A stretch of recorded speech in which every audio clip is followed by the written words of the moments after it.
Punya kenangan yang menurut saya itu harus jadi trauma. Siapapun harus jadi trauma. Ini cerita sedikit. Ini masih ngaji fikih, pertimbangan.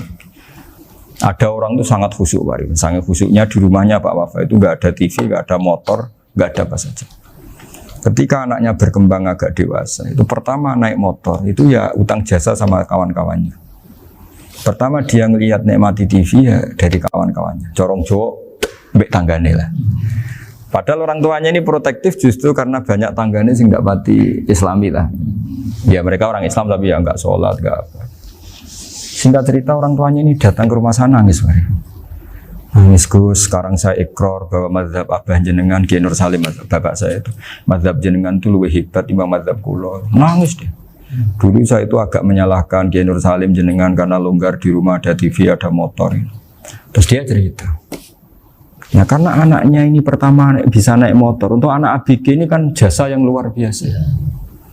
Karena dia butuh sekali bisa naik motor, dipinjemin. Akhirnya walhasil anaknya ini yang saya merantau ke Jakarta kemana? Akhirnya lam yusolli wa lam yasum. Padahal anaknya ya kiai kampung. Terus tak ceritain.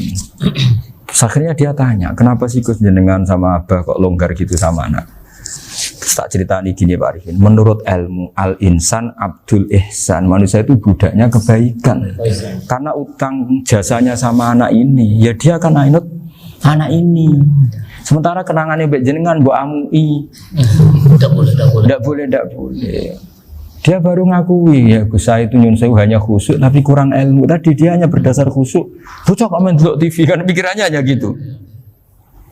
Ini cerita ilmu, saya bukan menjustifikasi manapun. Ini kan cerita ilmu Pak Arifin ya. Jadi semuanya itu ada hitung-hitungannya.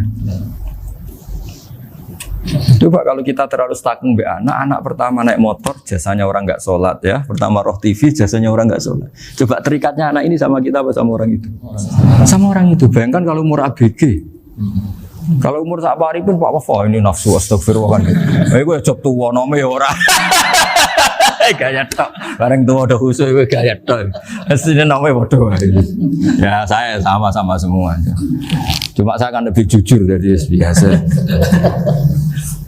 Jadi orang itu harus ngitung gitu. Itu kenapa Mbah Mun tuh kayak alim alama. Setahu saya dalamnya ada TV. Putra-putra ini lihat TV. Meskipun kita tidak mungkiri negatifnya TV, kita nggak mungkiri Pak Arifin ya. Tapi tadi ketika anak-anak ABG itu pertama lihat TV jasanya tonggoni. Kalau kebetulan tanggane wong soleh nggak masalah ya. Kalau enggak, itu nangis ke rumah saya itu ya. Nyesel dia. Tapi saya bilang gini, ya, jenengan tiang soleh, mesti anak jenengan suatu saat kembali. Coba pola jenengan harus rubah. Ini hebatnya Nabi. Ketika Sayyidah Aisyah masih kecil, minta diperlihatkan Li'bul Habasyah. Itu diturutin kan wasyir itu. Kayak apa Nabi? Karena kalau nggak diturutin, pasti Sayyidah Aisyah akan ngidolakan mainan yang lain yang di luaran sana malah. Itu karena Nabi punya kearifan tadi.